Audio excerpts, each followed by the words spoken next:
Okay, let's get started. You are hopefully working your way through your third and final weekly report, creating version 2.0 of your system based on user testing, and which is due on Friday. And on Friday, we will talk about the final oral presentations for your system. Any questions about weekly report 3? Okay, so let's carry on. So we're working our way through our theme on looking inward and looking at interactive systems that are somehow inserting themselves into a feedback loop between our human participant and that human participant interacting with their physical environment, where they perform some action like jumping or looking or pointing or grasping, and the physical environment returns some sensory stimulation. And we have, in the case of virtual reality, we have some computer technology which is somehow trying to capture those actions and based on those actions provide or somehow change the sensory stimulation that the human participant is receiving. And we looked at a few VR systems last time, and we were trying to figure out sort of the places where for a given action, the actual sensation returned by the physical world either matches up with what the virtual reality system is returning or doesn't quite match up, right? And we sort of came to the realization last time that no VR system is going to be perfect. For a lot of actions, there's going to always be this slight mismatch, but we're trying to reduce the difference between S and S prime as much as possible. Right? We're going to finish our discussion of virtual reality today, and we'll move on to augmented reality, where now the interactive technology is assuming that this loop exists, not necessarily trying to disrupt this list, but instead add or augment something to it. Okay. So back to lecture 25. And we were looking again at the pros and cons of some of these systems, and we were focusing more on the action side, right? So yes, Oculus Rift now has the head-mounted display, which captures sort of how the head is moving. But what about these new emerging technologies which are trying to create apparatus that you can move within and capture a greater range of actions beyond just holding still and moving your head? Okay, so we got through 3 of them last time, and we'll move on to Infinideck now, which, as you can probably guess from the name, is a little bit different from the other 3 that we've seen. Welcome to Infinideck, a true omnidirectional treadmill. Infinideck uses motorized components and a simple belt connected to a sensor to track and respond to your movements in real time. Infinideck's belt has multiple bands that change direction, allowing you to go in any direction at your own pace, freeing you to explore your virtual reality environment naturally and safely. Infinideck revolutionizes virtual reality movement, giving you the ability to quickly change pace, stop and go, crouch and pivot, providing a truly immersive experience. With our technology, you can feel like part of your favorite game, or jog through exotic countryside while at the gym. Infinideck makes the future possible today. Imagine training simulations that prepare you for urban warfare, let you practice tactics on foreign terrain, or even walk beneath the stars of another world. Infinideck's omnidirectional treadmill technology makes it possible for you to be fully engaged in the VR world while keeping you safely in the center of the treadmill.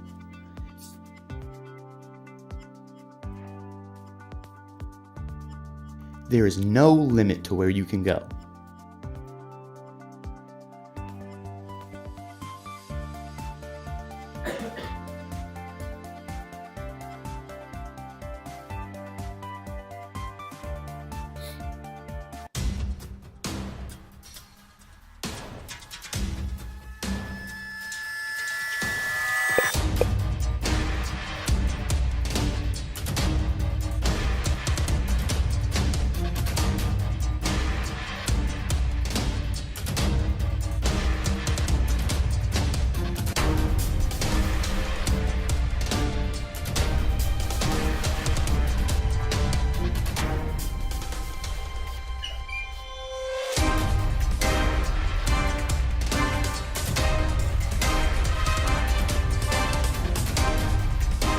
Okay, I think you get the idea. So quite different from the other three that we've seen before, obviously because we have a treadmill now rather than a bowl or flat ground, which raises some different pros and cons. So no real occlusions here. If you notice, there was a little bit of a lag between the motion of the human participant and the treadmill. Why?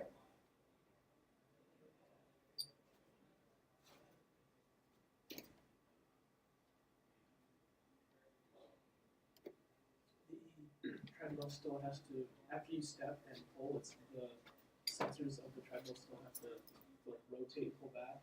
Absolutely. So it's mechanically that it takes time for the system to notice that how far and how much and which direction it's pulled, maybe? Absolutely, right? So the human participant steps and pulls, and the treadmill somehow has to sense that and move accordingly. So in any treadmill approach to virtual reality, we now have a robot, right? We have a system which is sensing the actions of the human participant, right? Where is the user trying to move? Which direction, what speed are they trying to move at all? And depending on the sensed actions of the human participant, the treadmill is going to act or move in a compensating direction to pull the human participant back to the center. Right? So because of this sensor action loop from the robot side now, there's a little bit of a lag, which obviously didn't exist in the first three because there was no action on the side of the interactive technology system.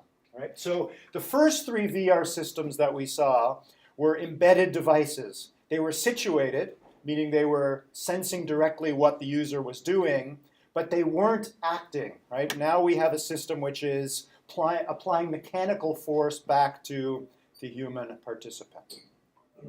Just out of curiosity, can you figure out how the omnidirectional treadmill works?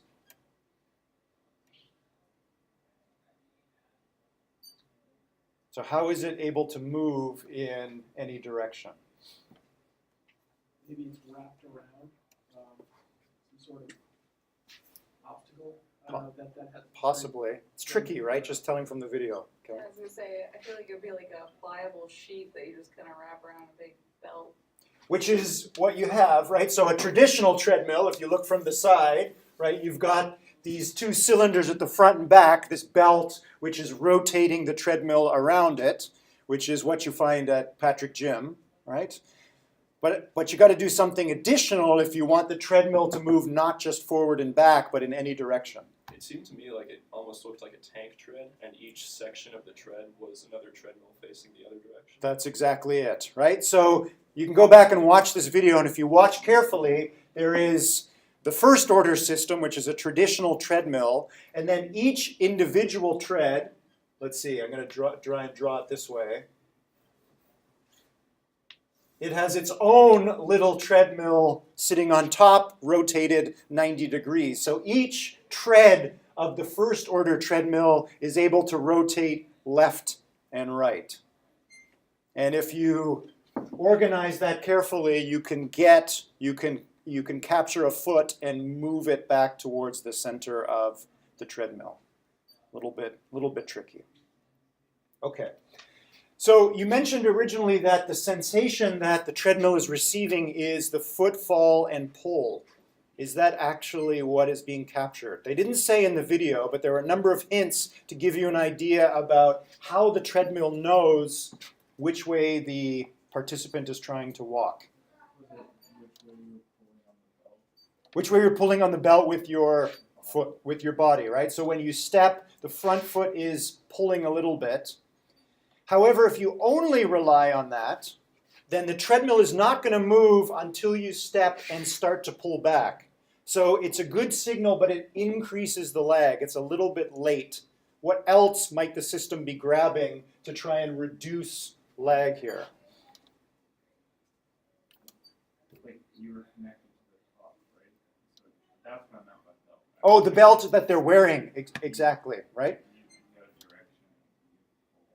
Absolutely, right? So the moment I turn and start to accelerate in another direction, the actual belt or the harness or whatever it is that they're wearing starts to capture it, and you can already start to move the treadmill. And then if they actually step, the moment you lift your foot, the pressure of one foot disappears and all your weight is on the other foot.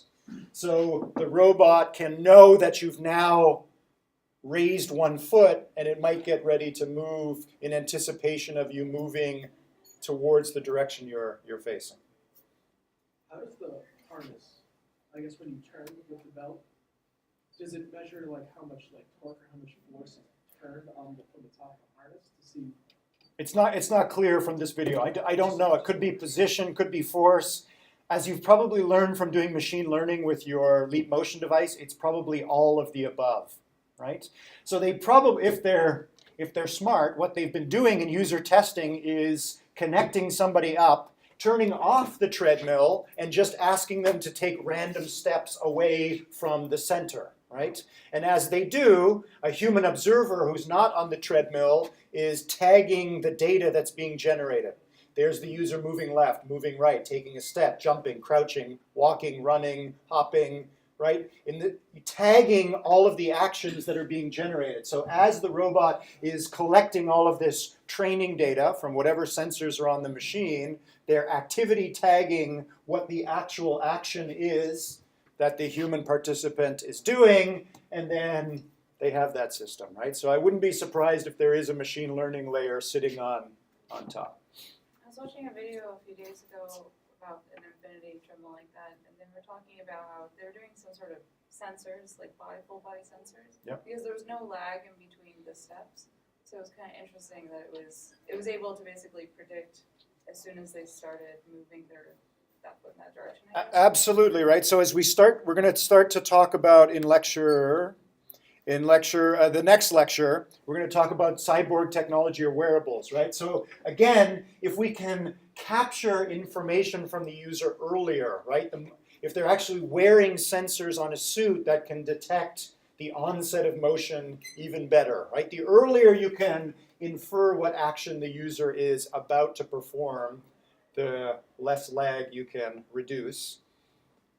But we can keep going to the left, right? If you're wearing something on the skull and you're able to pick up any electrical activity, you can actually detect, or there are technologies that are now emerging that are allowing us to detect before the human participant moves that they're preparing to move. There's about 1/10 of a second there when you can capture the intent before they've actually moved.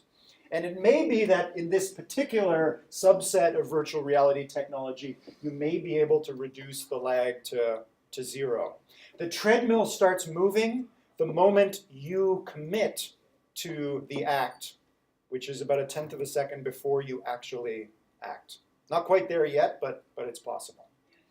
Okay, let's move on to Rover, the last one.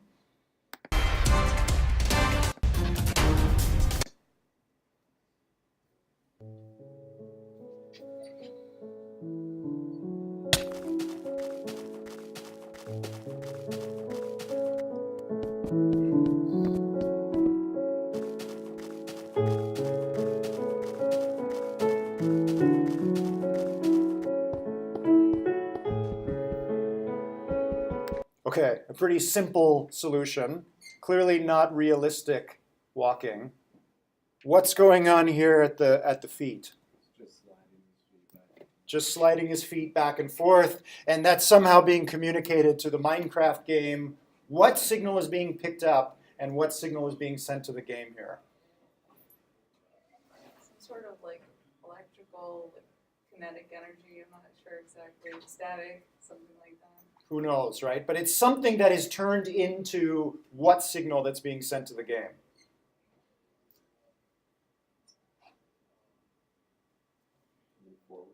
Move forward, or the speed, right? The faster you scissor your feed, the faster you want the game character to move. Pretty simple, and again, but not very realistic, right? We have this trade-off here. But also no lag here, at least, and at least few body connections, right? So we're sort of restricting the signal that we want to send to the, let's go back to our computer system here. We're simplifying the signal that we're sending to the game, which is just how fast the person is moving and in what direction they're moving. Okay. All right, let's move on now.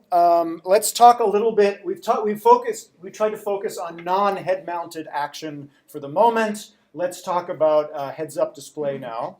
So virtual reality is tricky because, as we've seen throughout this course, humans tend to be visual creatures, right? So whenever you move, for most of the actions you perform, you have some visual component of your sensory repercussion. So as I move my hand, I expect to see my hand in my field of view, and especially when I move my legs, I expect to see some change in the visual field. We have two eyes, so we tend to see the world in 3 dimensions, so we also need to try and support that with virtual reality. Tricky thing to do. VR goggles have been in development for decades, and it's only recently that sort of technology has caught up to make this possible, primarily because of computation speed. So obviously the moment I move, there is no lag between the sensed movement and the change in the visual field, and that change has to be appropriate to the particular action. So how do we do this? So in most head-mounted displays, I think this actually is, this is the Oculus Rift system.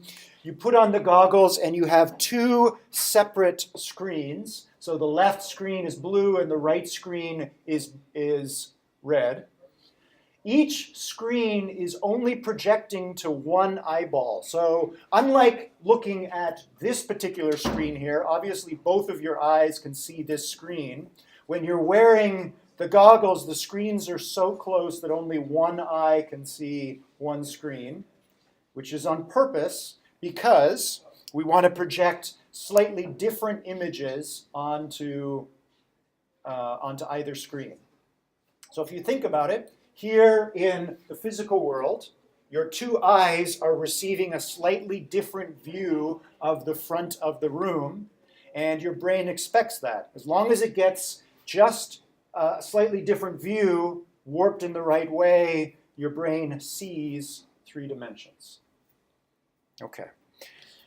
However, there's an additional trick that has to be accomplished here, which is if you're looking in 3 dimensions, you can focus on objects which are closer or further away from you, which is tricky when you're looking at a flat screen because all of the objects that are projected onto the screen are the same distance from you. They're the distance from your eyeball to the screen.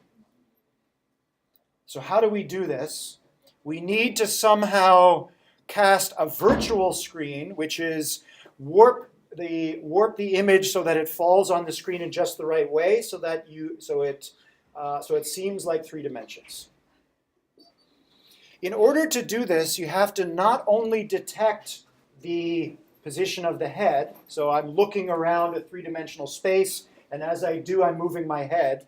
What else does a head-mounted display need to detect in order to project the right things onto these 2 screens? The pupil positions. Why?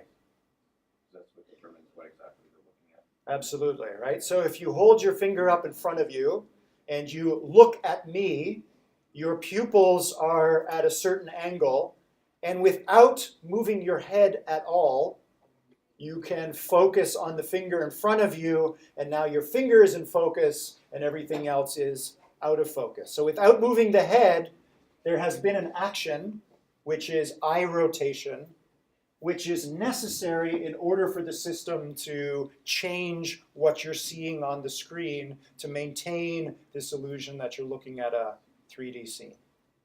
Make sense? Okay. And again, you need to do this in real time. So it's taken quite a while for computer technology to catch up with all this real-time optical changes that need to be done. Okay. Let's see. I want to keep moving on, so we won't talk about Google Cardboard. There's the URL. You can go watch a short clip of it. Has anyone tried Google Cardboard before? Okay, so $20, not bad. And it captures some actions and provides some sensory repercussion. For those that have tried it, what actions is Google Cardboard capturing? Head rotation, right? So the gyros in your phone, as you move your head, the gyros are going, and they can tell changes in head direction. I don't think they yet have an app for Google Cardboard that tracks pupil position, but you could, in theory, if you turned on the camera on your phone, right? And then, like the other applications, all apps for Google Cardboard are projecting two slightly different images at the same time. Okay, so a nice kind of hack here. So gyroscope detects head movement and moves the display in opposition, right? As you move your head, the world seems to flow in the opposite direction. Different images on either side of the screen on your phone, and modified slightly by the lenses that are embedded in the cardboard. Okay. Okay, so we've talked quite a bit about action, sensory repercussion. Let's move on a little bit and talk about virtual reality or virtual worlds themselves. Of course, it seems that the killer app is going to be, as always, video games. So these date back to virtual world. Video games built around virtual worlds date back to about the late 1970s with text adventure games. They've come a long way since then. Aside from games, assuming virtual reality becomes more or less widely adopted, what might we actually do with it? There's some great examples online of some attempts to do this. What about virtual reality for education? Let's have a look at one example here. We can be more than ever people. Flying to class, that seems great. More than ever people. Most of us have dreamt of flying. We've dreamt of a world with endless possibilities where reality falls away to be replaced by imagination, creativity, and endless opportunities for discovery. Discovery, so central to learning, has now broken free of the boundaries of the classroom. Learners now thrive in an environment unbridled by space, time, or even the laws of physics.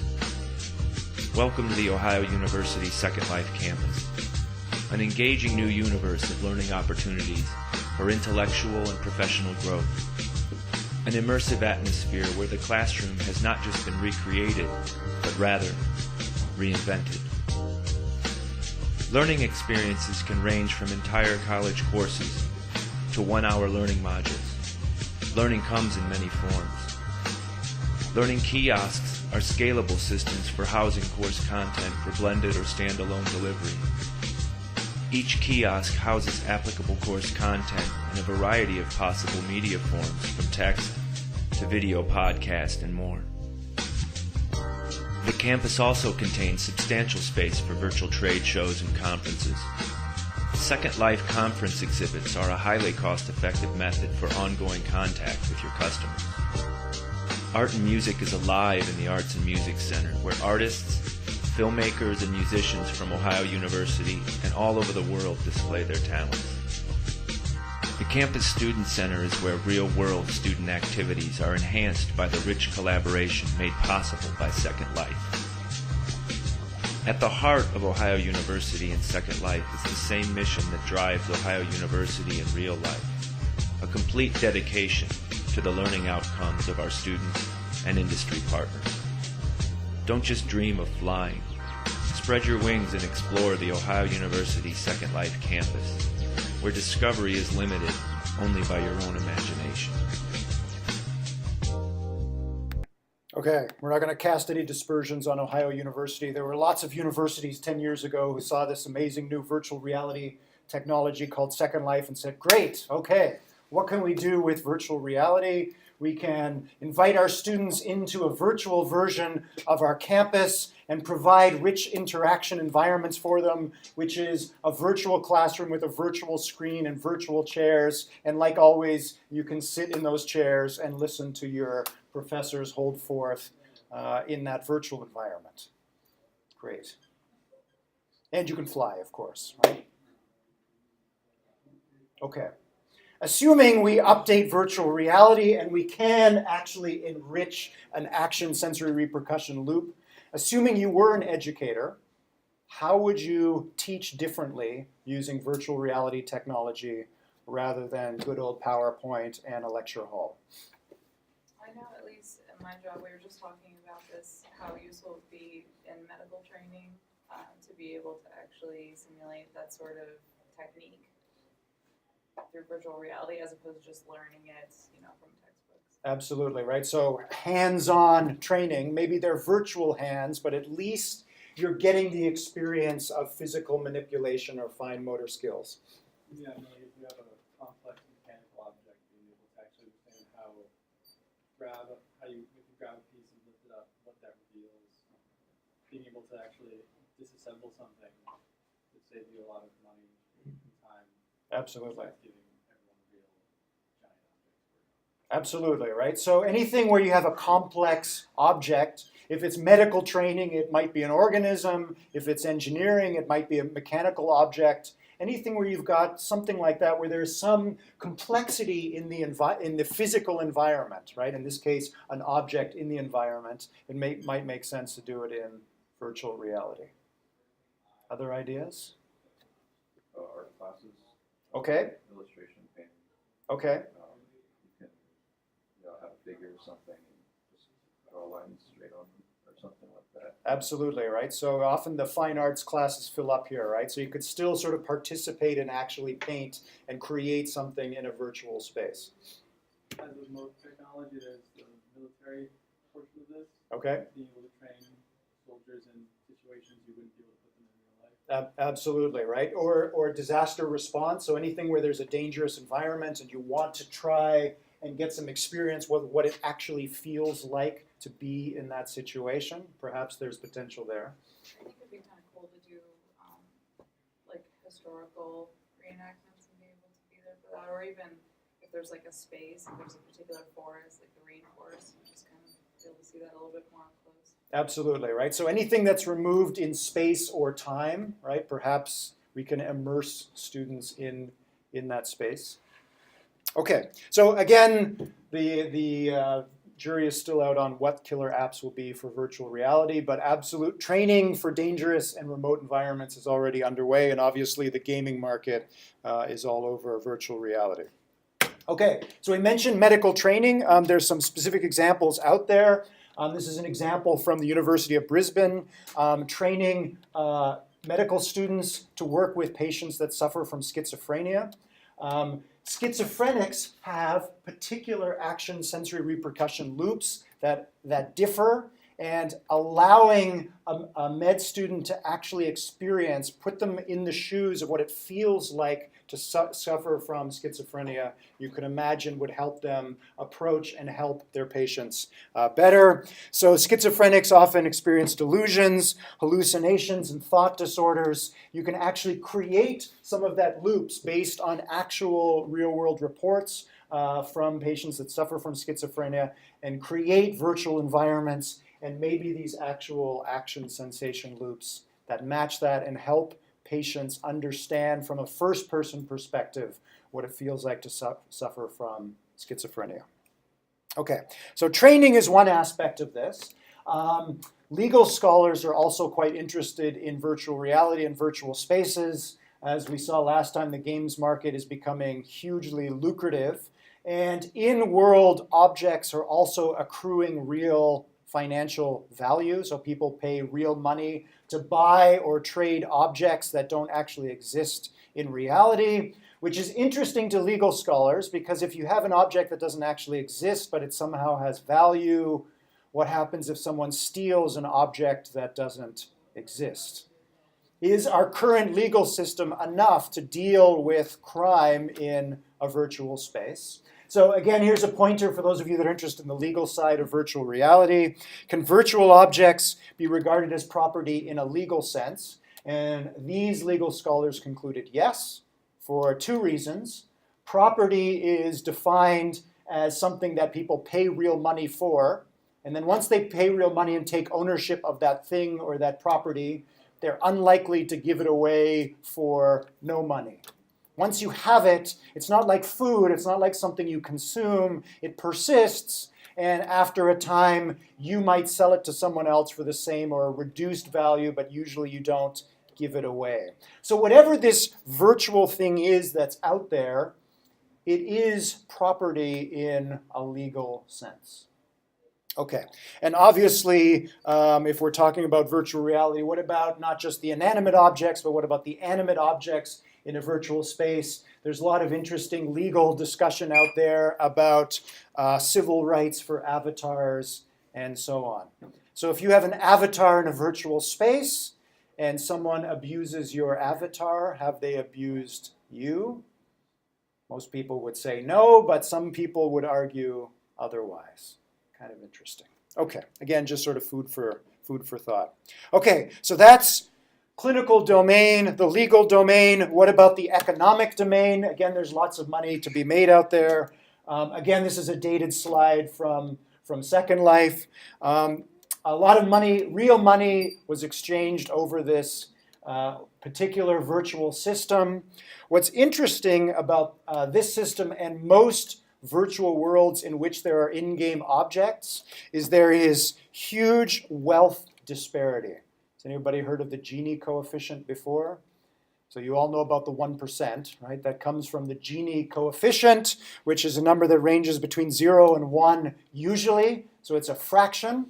So if you have, in Second Life, as of 2006, it had a Gini index of 0.9, which means 90% of the wealth was owned by 10% of the population. Quite a bit of disparity. This is a common discussion at the moment in the United States. Does anybody know what the Gini coefficient is for the US at the moment? So it differs by state slightly, but it's around 0.6 somewhere. So not as bad as virtual environments, but there you go. Okay. Okay, let's move on. So again, we talked about training. What about rehabilitation? This was something I think we mentioned already. This is some work from Professor Rizzo at University of Southern California, trying to help people get over phobias or traumatic experiences. This might be veterans that are suffering from PTSD or civilians that suffer from whatever your phobia happens to be.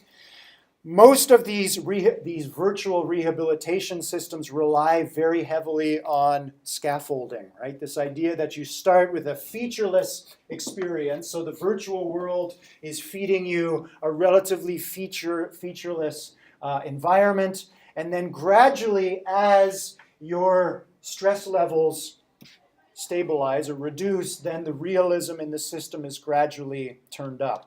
So the virtual reality system in this case is not necessarily detecting physical action, but physiological response. So the human subject sees something or feels something that reminds them of this situation, that gives them some stress. Stress level increases, the system detects that and holds the realism of the experience at a constant level. As stress decreases, that's sensed by the system and the realism is increased. Right? So by using a virtual reality system where we're closing this loop in real time, we can scaffold the gradual exposure of the subject to a stressful situation at a very, very fine-grained detail. So rather than taking the training wheels and removing them, we can very, very gradually remove the training wheels based on what the user is currently doing. Okay. Let's take a break now before we switch to augmented reality. I want you to dream up with your neighbor an idea for virtual reality. Let's try and apply this to a particular domain. Hopefully none of you have had to experience a corporate retreat. They are a lot of pain and usually embarrassing for everyone involved. Let's imagine that we do want to try and do this with virtual reality now. You work for a company that has employees all over the world. You can't physically get them together in the same place, but perhaps they're going to meet in a virtual space with whatever virtual reality technology you want to imagine. What sorts of team building exercises might you want to do in this virtual space, given the technology that you have at hand. Okay, turn to your neighbor, talk it over for a few minutes, and we'll see what you came up with. Kelly. When you say within the organization, do you Yes. mean within the virtual organization or within the actual organization? Um, The company itself? Within the organization, within the company, right? So to take the same structure. You have to all organize together at the same time. Personally, I would do like team, I guess we could have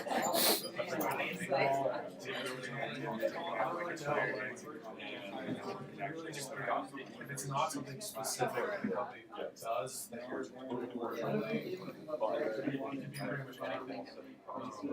Like a virtual concert, I know that's been done before, but like I don't know. It also depends on like what kind of environment.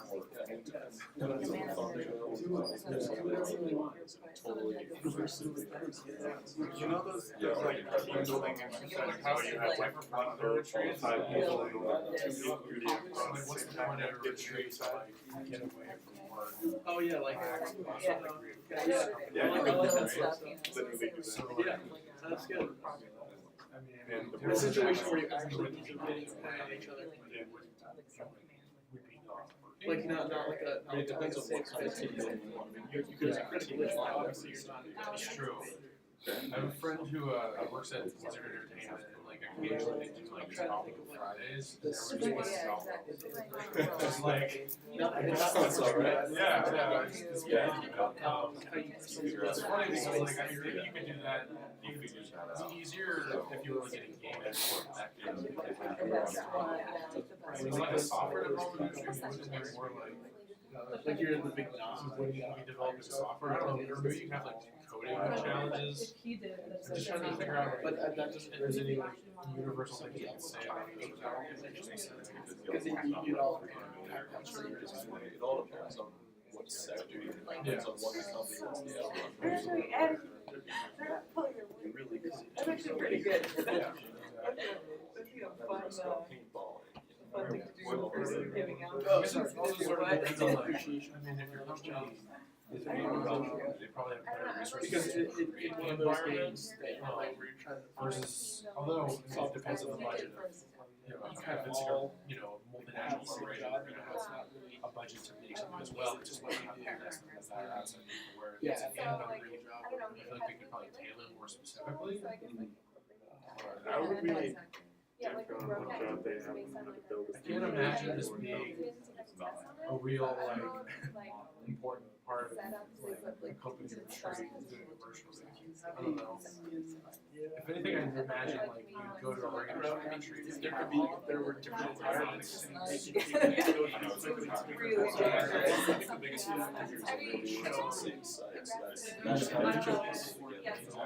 Environment, like a way to display each individual's environment that would show how important their job is. Now that like I'm graduating, I'm thinking half. So like Virtual Jeopardy. I'm starting to think about like okay, like where am I gonna go? Maybe it's fantasy.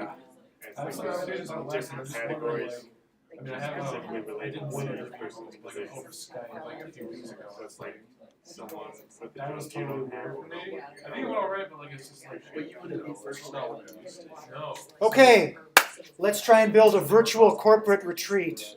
God help the people that have to test this the first time around. All right. What are some of the particular challenges that might exist in a very large corporation that you'd like to try and address in a corporate retreat?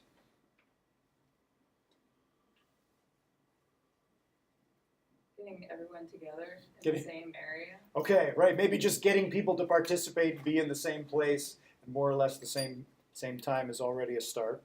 Yeah, I mean, additionally, especially if you're doing this virtually, because not everyone's going to be in the same area, like you have time zone problems. So, like, if you have an office in Beijing and an office in New York City, like, Yes, I mean, you can't have everyone just like switch their sleep schedules. this is true. This is true. All right, let's assume we're more or less going to ask people to do this close to business hours. So some people are doing this first thing in the morning, some over their lunch break, and some in the evening.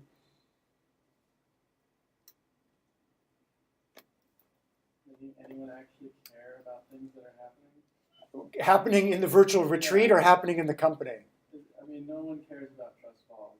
Yes. Why not? Why is this always such an owner? They're not okay. So here's your chance to get rid of trust falls. Yeah, like what if instead of a regular trust fall, Yes. virtual, so we had the trust fall of like the Hoover Dam. There you go. All right. Missed, their avatar just died. There you go. Let's raise the excitement level, right? If we're going to force people to do this. That'd Exactly. be really fun. There you go. There you go. Yeah, you put like fans in front of them, they feel like they're falling. Absolutely. All right. I think we're on to something here. Straight to the patent office when we finish class today. Yes. I was looking at the fourth bullet, building appreciation for one another's job in the organization. I was trying to think in a virtual environment how you could like separate each person's different type of job. Like if you did an event in a virtual retreat, I feel like it would be all one sort of event where you have to work together on something, but it would be hard to take your real job and what you do there and apply it to a virtual environment. I feel like that'd be difficult.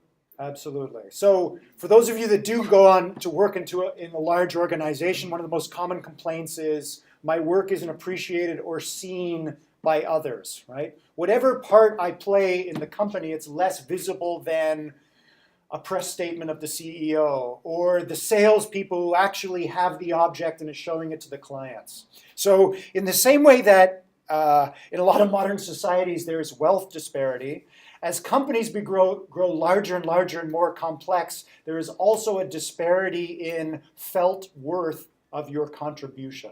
Right? So how could we try and deal with that situation? Allow members of the organization to better appreciate the work that others do. One of the things I've done before at one of my works was like a survival type game.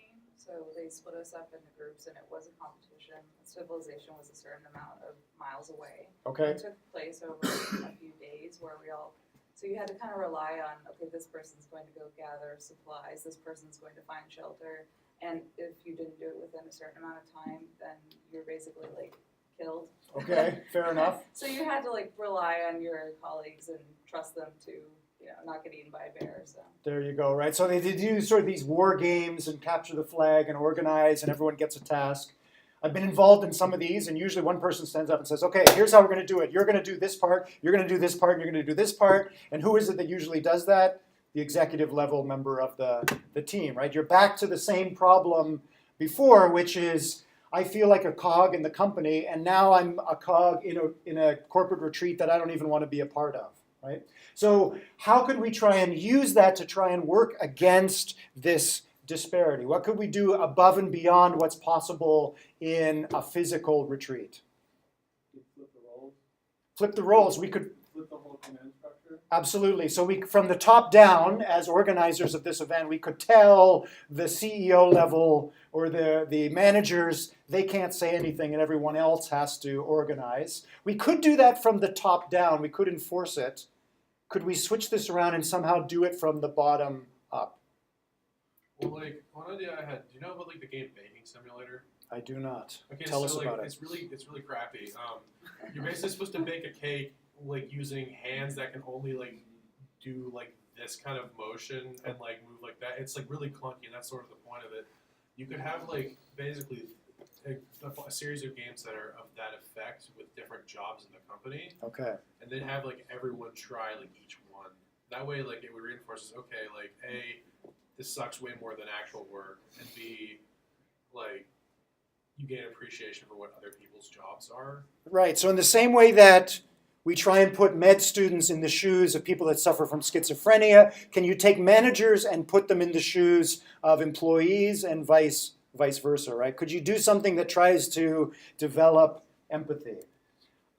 Here's my idea, which I would love to do not with virtual retreats, but with faculty meetings. We do it all in a virtual space, and as all the faculty are discussing whatever the topic is, there's a bar chart behind everybody's head, and the more you talk, the higher it raises, and everyone can see everyone's bar behind their talking head. I think that would be fantastic, right? Actually being able to visualize how much verbal contribution members make to a faculty meeting. Okay, again, I don't know if this is the killer app for virtual reality, but to get you thinking about, are there problems you could solve? Are there collaborative tasks like a virtual retreat or training or some sort of collaboration where you can exploit the added opportunities that interactive technology provide above and beyond just doing this in a physical environment? Okay, so let's switch now, let's switch gears and talk a little bit about augmented reality. And again, now we're going to assume that our human participant is looking through Google Glass, or their visual sense is somehow unobstructed. They're moving through their world and seeing their world, and there's additional virtual detail that is added or augmented to it. This is an idea that's been around for quite a while. You definitely did not want to be a user tester in Sutherland's system back in 1968 and have to wear this harness on your head. But again, there was the understanding there that we were going to try and capture what the head is doing and where the eyes are looking and add something, project something onto the glasses that the user is wearing. So an idea that's been around for quite a while.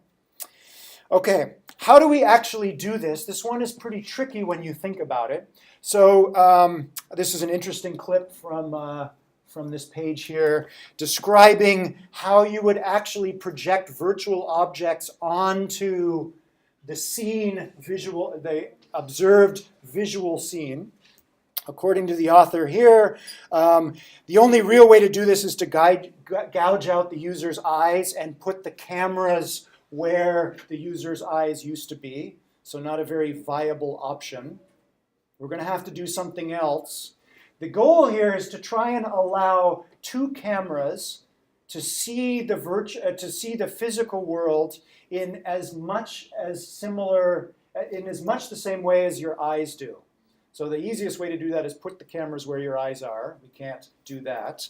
So here's a clever trick where we might want to put one-way mirrors. So here the user is looking through these mirrors at the outside world, and the image of the outside world is being reflected back onto the camera. So the cameras, which are somehow attached to some glasses that the user is wearing, is seeing the world in exactly the same way that the user is seeing it. Why is this so important for augmented reality? Why do we want to know exactly where the user is looking in their visual scene? So we can augment reality? So we can augment it, but I can just, if you were to see if you had GPS enabled augmented reality, you were all wearing glasses, and your GPS system says you're sitting in this particular room at this particular time, it would put up a bubble here saying you're listening to Professor Bongard, because it knows you listened to Professor Bongard in this place at that time. That's fine. In that case, the system doesn't actually need to know exactly where you're looking. So why do we need to know exactly where you're looking? What kind of augmentation might we want to do that requires knowing exactly where the user is looking?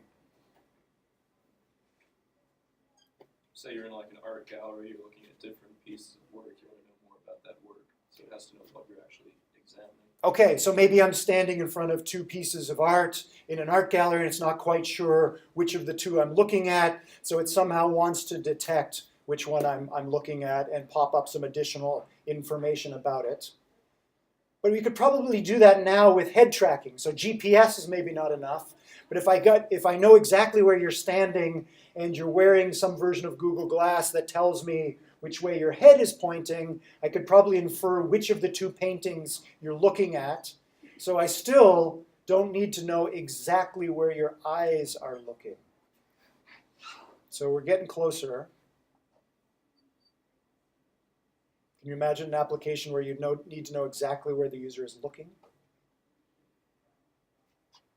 Okay, here's an example. This is Magic Leap, just a coincidence, not related to Leap Motion. This one does track where the user is actually looking.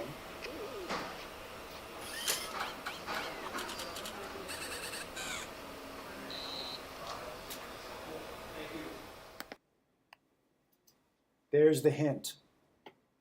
Pokemon Go. What's that? Pokemon Go. Okay, perhaps. Tell me about this particular visual scene right here. The parallax you get from where your eyes are looking. Okay, so there's a little bit of 3D going on here, which obviously you can't see. The occlusion of the desk, right? So using the trick that I just showed you with the rotated mirrors, they know exactly where the user is looking. They know exactly where this table leg is in the user's visual field. And they know that that table leg is occluding this little virtual creature that's being projected onto what the user is seeing, and they erase exactly that part. If you didn't do that, the moment the user moved, the moment the user moved to this point of view, this little virtual creature would suddenly pop in front of the table leg, right? And the illusion would be broken. So if you're going to paint virtual objects onto a physical scene, there's some very sophisticated computations that need to go on here to know exactly where the user is looking and how to change what you're projecting back onto the eyes based on that. Very tricky. Okay, I think we'll leave that there for today. You have a quiz due tonight, and I'll see you on Wednesday. Thank you.